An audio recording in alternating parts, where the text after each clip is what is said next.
3 astuces pour vous aider à trouver une excellente affaire.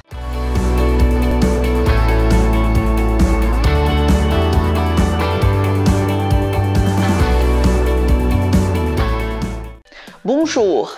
Avant de rentrer dans le vif du sujet, si vous n'avez pas encore téléchargé ma masterclass « Comment réussir votre premier bien d'investissement », je vous invite vivement à la télécharger gratuitement.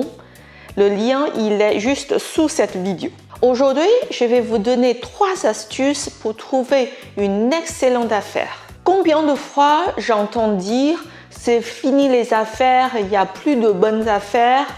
Les bonnes affaires, c'est qu'il y a 10 ans, qu'il y a 20 ans, aujourd'hui le prix de l'immobilier a bien augmenté, c'est fini les bonnes affaires. Alors je vous dis et je vous le répète, les bonnes affaires, il y en a partout et tout le temps. C'est juste, vous n'avez pas la technique ni la flair pour les trouver. Aujourd'hui, je vous donne 3 astuces pour vous aider à les dégoter.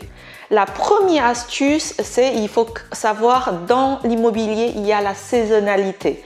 Quand vous achetez un appartement pour une coloc, par exemple en F3, en F4 ou en F5, il faut savoir que les vendeurs sont souvent les familles, puisqu'il n'y a que les familles qui ont besoin de 3, 4, 5 ou 6 chambres. Qui dit famille dit qu'il y a des enfants et peut-être des enfants scolarisés.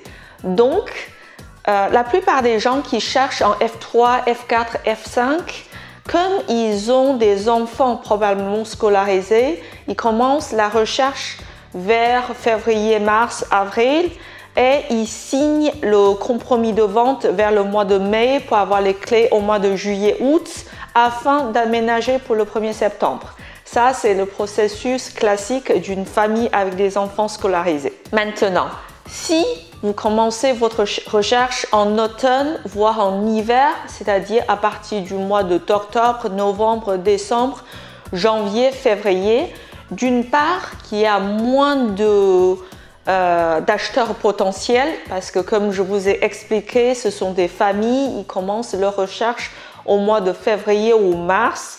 D'autre part, il fait froid, il pleut, il neige, il fait mauvais. Donc les gens, ils ont envie de boire du thé et bouquiner devant une cheminée et pas sortir, dégoter, enfin visiter des appartements. Du coup, vous avez plus de chances de trouver des pépites en automne ou en hiver et les prix sont plus faciles à négocier. Ça, c'est une première astuce, c'est d'aller visiter en automne et en hiver quand il y a moins d'acheteurs potentiels. La deuxième astuce, c'est d'appeler ou de voir les annonces sans photo ou les annonces sont très mal rédigées. La plupart des gens, quand ils voient une annonce qui ont 2 lignes, appartement à vendre dans le 9e arrondissement à rénover avec des fautes d'orthographe, ils n'ont pas envie d'appeler parce qu'il y a que 2 lignes, parce qu'il y a des fautes d'orthographe, parce qu'il n'y a pas assez l'information n'est pas assez complète, voire qu'il n'y a même pas de photos. Mais quand je vois ce type d'annonce, j'ai les yeux qui scintillent parce que je sais qu'il y a 10 fois moins de visiteurs. Donc, ça vaut au moins le coup de les appeler ou d'envoyer un mail pour demander quelques renseignements supplémentaires. Souvent, ça peut être des personnes âgées qui posent ce genre d'annonces ou peut-être des étrangers, etc., etc. Bon, vu qu'il y a moins de concurrence, vous avez toutes vos chances de dégoter une bonne affaire. Donc la première chose à faire, c'est au moins d'appeler, demander quelques informations supplémentaires, peut-être d'aller visiter sur place. Ça vous demande que quelques minutes ou même si vous avez besoin d'aller visiter, ça vous demande que quelques heures. Mais ça peut être une excellente affaire potentielle.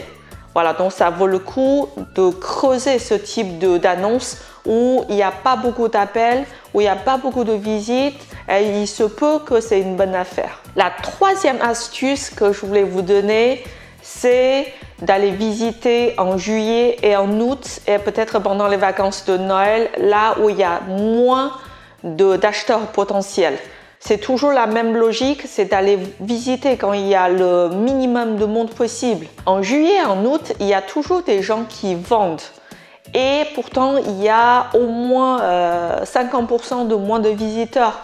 Donc, si vous avez la possibilité d'aller visiter au mois de juillet, au mois d'août, vu qu'il y a moins de concurrence, il y a plus de possibilités de négociation et vous avez plus de probabilités d'avoir une excellente affaire.